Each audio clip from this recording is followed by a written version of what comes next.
simpan benda yang tak baik. Lauk basi kita simpan tak? Kita tak simpan lauk basi.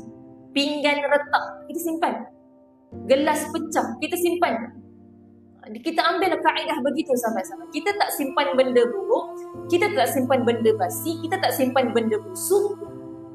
Itulah dia. Bila mana kalau benda buruk, benda basi, benda buruk, benda tak elok kita tak simpan, kita tak boleh nak bagi ke orang benda yang kita tak simpan. Sebab apa? Kita tak ada. Betul tak? Kita tak ada benda tu.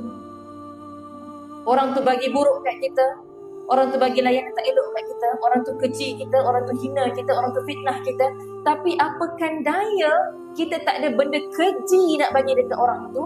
Apakan daya kita tak ada kalimah buruk nak bagi dekat dia? Kenapa? Sebab alhamdulillah Allah latih kita, Allah jaga kita. Yang tersimpan pada diri kita ini adalah khazanah perbendaharaan zikir,